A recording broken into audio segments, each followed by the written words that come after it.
Seasons for Victor Oladipo in Miami, but after a strong playoff performance, is his future going to be with the Heat? You are Locked On Hoosiers, your daily podcast on the Indiana Hoosiers. Part of the Locked On Podcast Network, your team every day.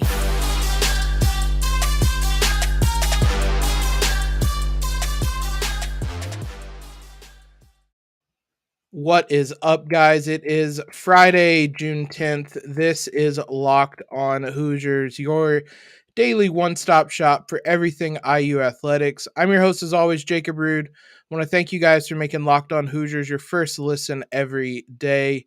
Today's episode is brought to you by BetOnline. BetOnline has you covered this season with more props, odds, and lines than ever before. BetOnline, where the game starts.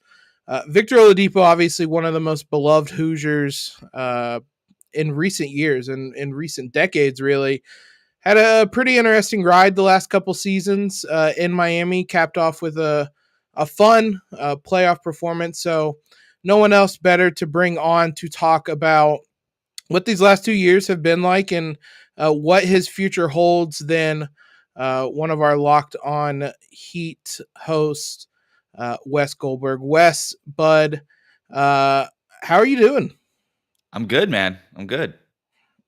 It's been, it was certainly an interesting ride this season, these playoffs for Victor Oladipo, because it seemed like his playoff kind of contributions were unexpected.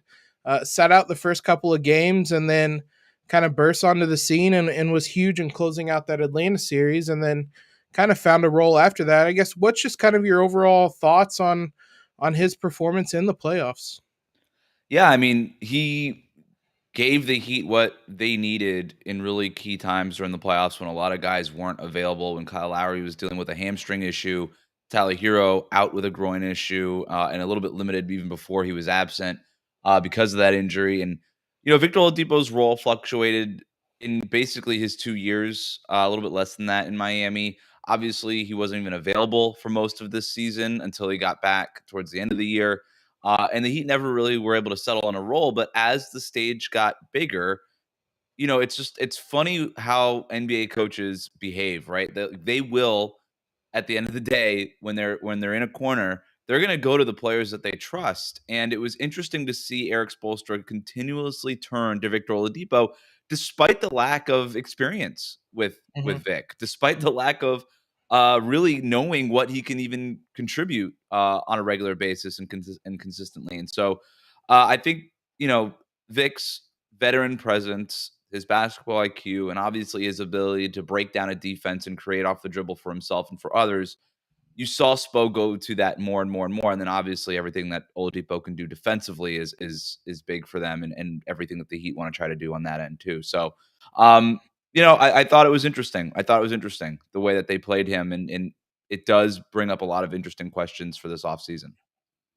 Yeah, and you touched on a couple of points there that I kind of wanted to dive into. I mean, for one, it felt like, and this kind of might have been what led to him getting more minutes, but it felt like the team just kind of played better with him on the floor at times during these playoffs. And there were times where, I know plus minus is kind of a finicky stat when you look at it for single games, but that kind of reflected at times in some of those games. I remember literally the very first game he played against Atlanta, he had, I think, like a plus 30 plus minus.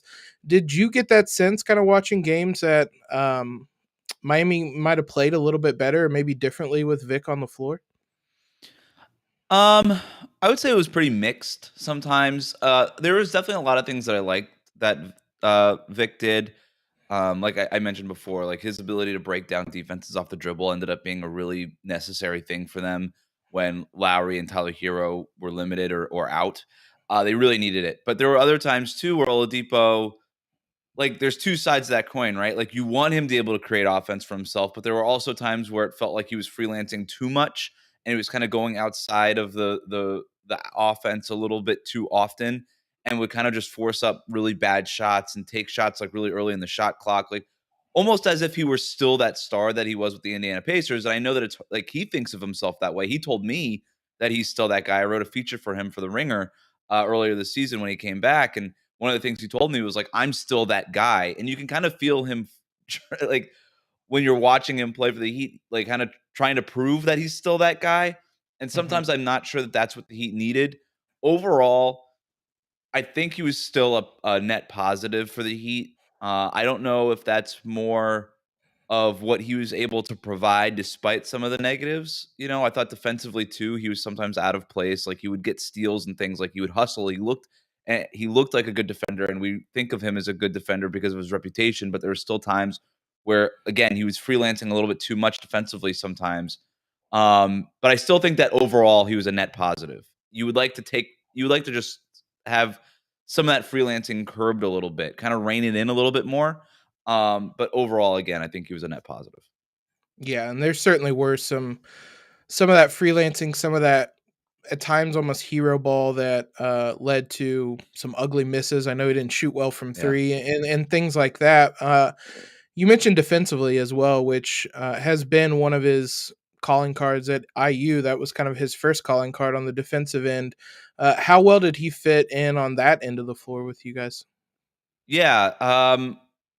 From a skill sets perspective, he's an ideal fit. You could play him next to Jimmy Butler, Bam Adebayo, PJ Tucker, like whatever, all your switchable defenders, he's right there, part and parcel with all those guys. So if you're Miami and you want to switch 1 through 5, you put Victor Oladipo out there with 4 of your other better defenders, and now you could switch 1 through 5. And so he was a perfect fit on that end. That's how he got on the floor to begin with, right? During the regular season was Mhm. what he was able to do defensively. That stuff doesn't like obviously the athleticism wasn't there because he was coming back from 2 really bad injuries, but like the IQ, that stuff doesn't go away. Once you know how to play defense, you pretty much know how to play defense. So that stuff was always there. And then the steals I thought were really big. The Heat struggled so much with their half court offense, which is one of the reasons why, again, they turned to Oladipo so often. But his ability to create turnovers and then get out in transition. He had that 1 4 steal game against basically Jalen Brown and the Celtics Yeah. in the conference finals. That was huge, right? And that was a big reason why they were able to win that game was because he was able to create turnovers that led to offense and easy points in transition. So yeah, I think defensively, he's exactly what the Heat were looking for.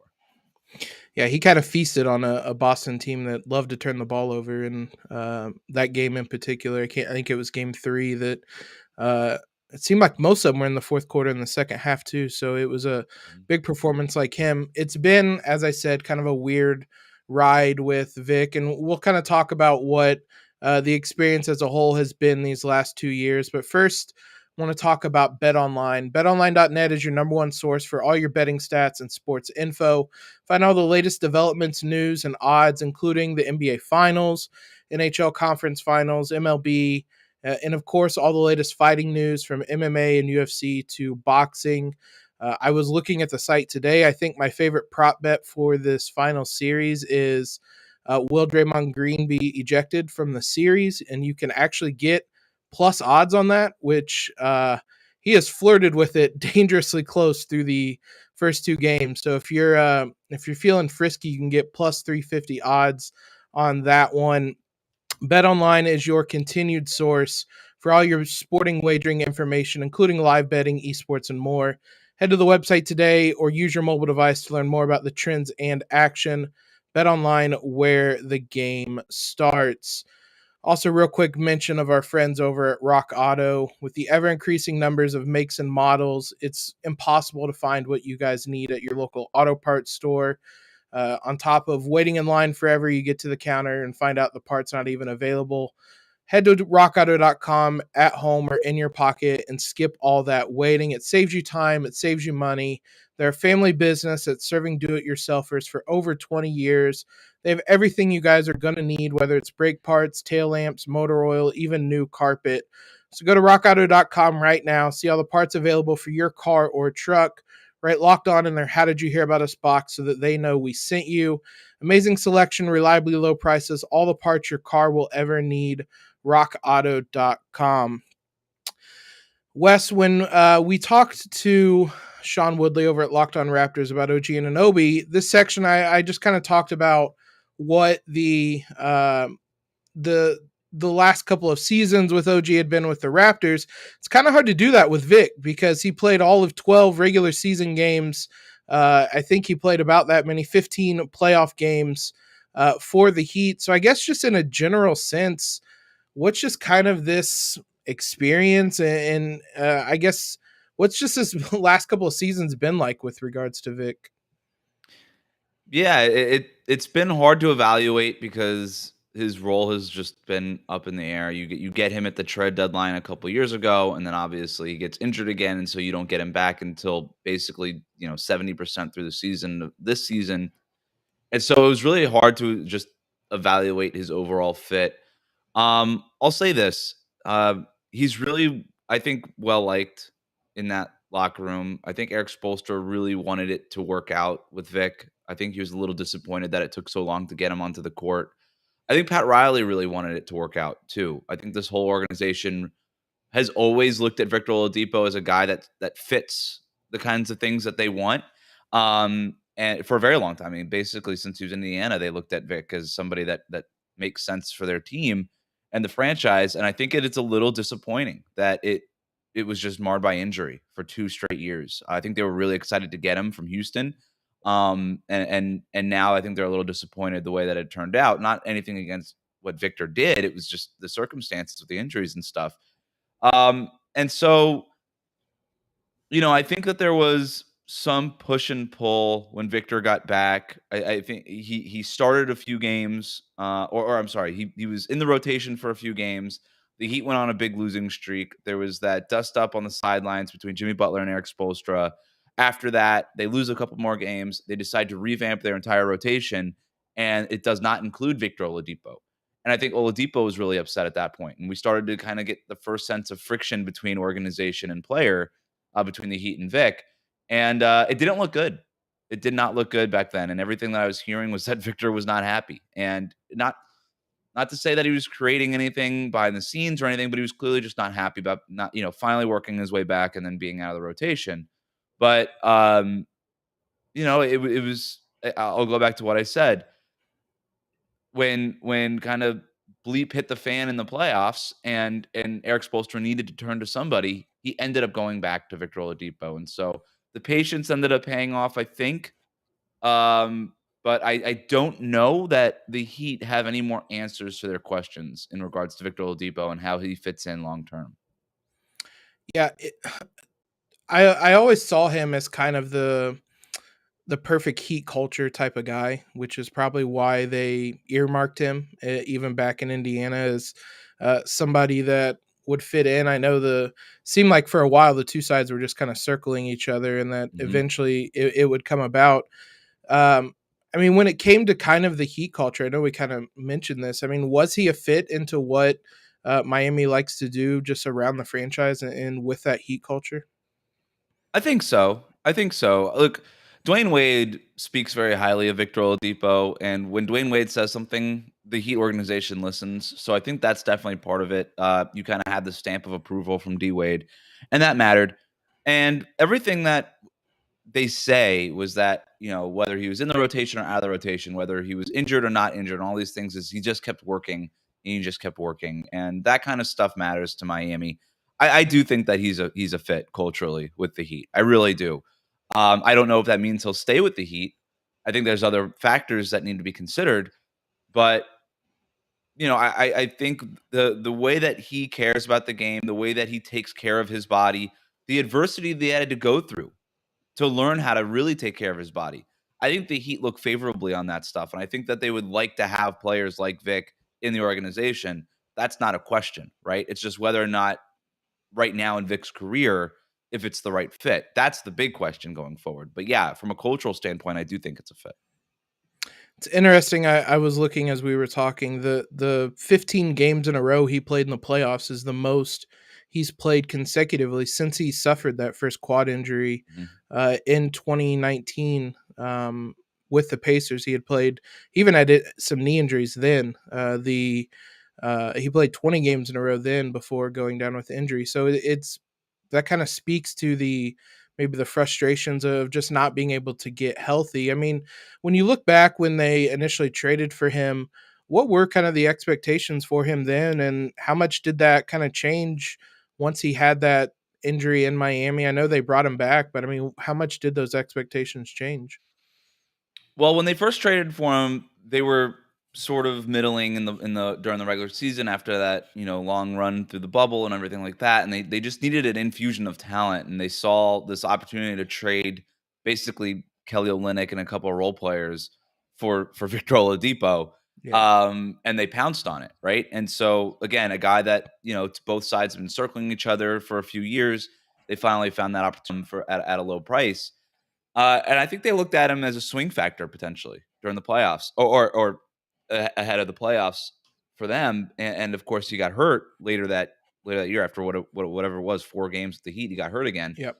And then when he got back this season, I think it was kind of the same thing. They looked at him as sort of a swing factor. Now it was a very different team, right? Like the team he joined was Goran Dragic and Jimmy Butler and Bam Adebayo, and then the team that he came back to after coming back from injury this past season had Kyle Lowry and PJ Tucker and some new players, and they played very differently, or not very differently, but somewhat differently.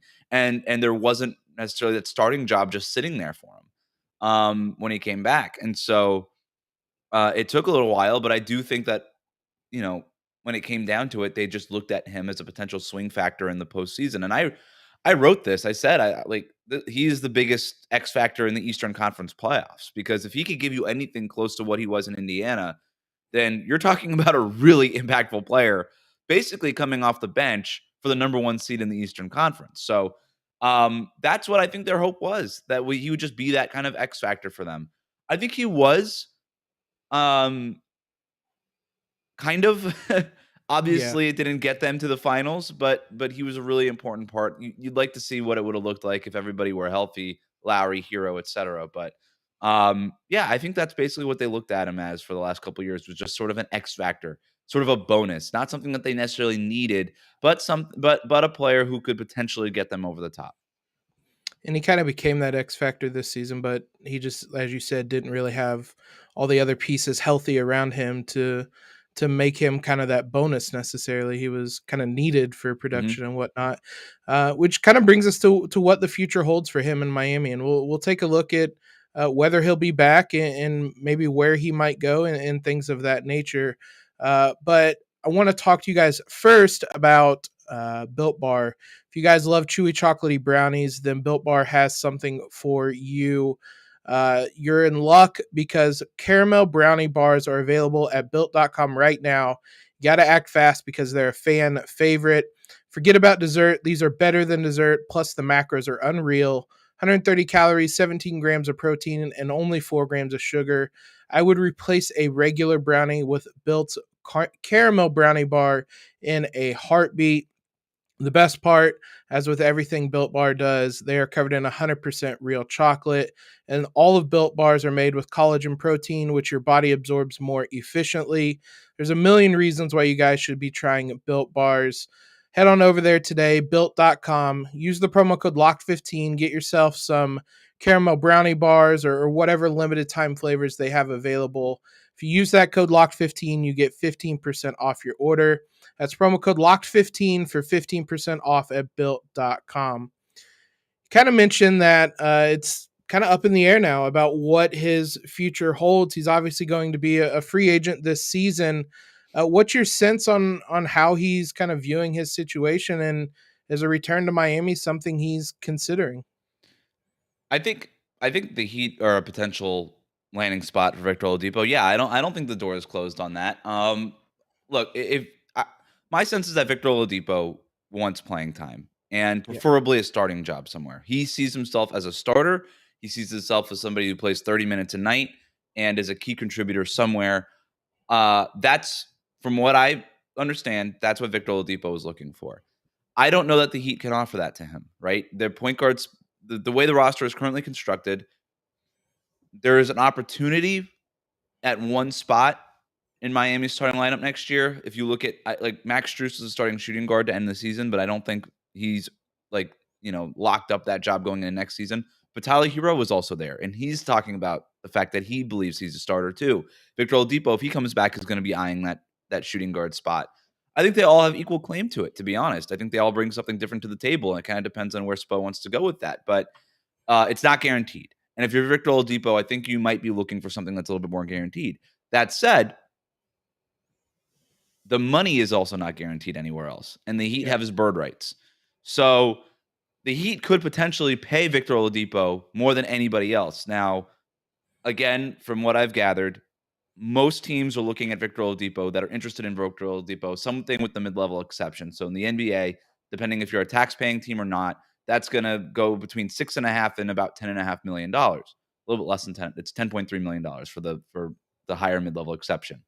So if there's a team that has that MLE available and wants to give it to Vic at like $10 million, then I could see him going somewhere for a year, trying to, up his stats, kind of increase his value around the league, and then maybe try to sign a long-term deal after next season. But if you're the Heat, there is something to be said about not letting an asset go away for nothing, an asset that you traded for a couple years ago, you have bird rights on, and so you can, exceed the cap to bring him back and maintain that cap slot. So if I'm Miami, I would be willing to offer him upwards of, $15 million a year for 1 year or 2 years or whatever it is, in order to just keep him not only on the books, but also keep that cap slot from the Heat from a roster construction standpoint. So there's a lot of ways that they can go with this.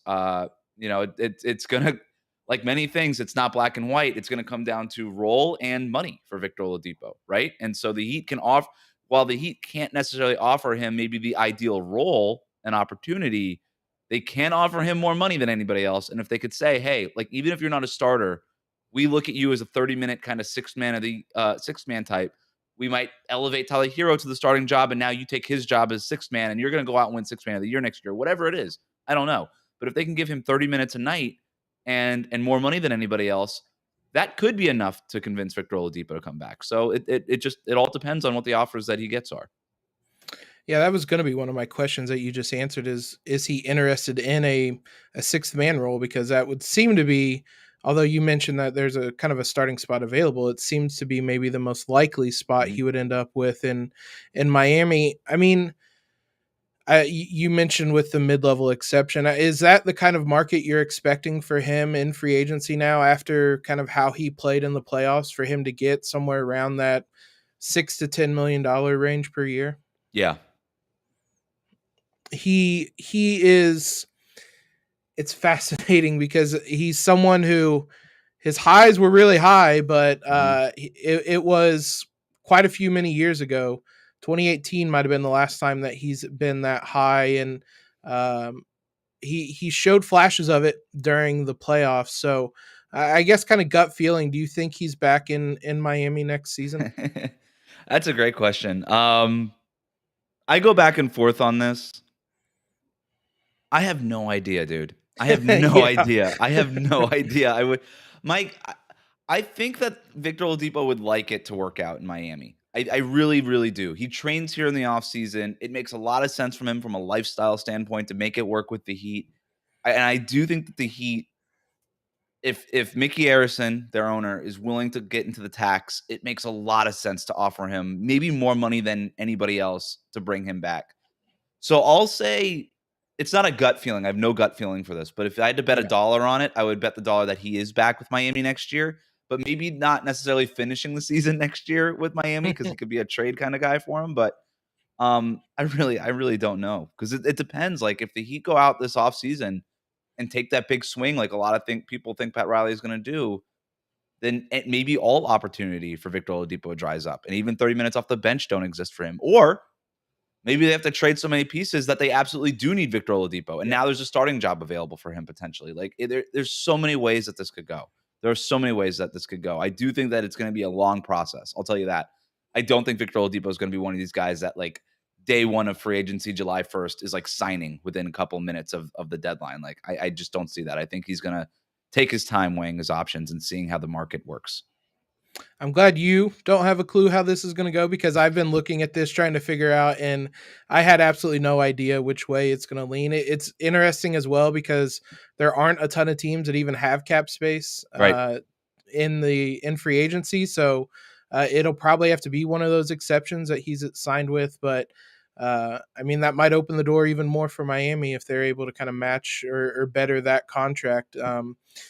it's going to be interesting because I really have no sense for what his future holds now, and even coming off that strong postseason, it's just so up in the air, and I could see any number of scenarios playing out.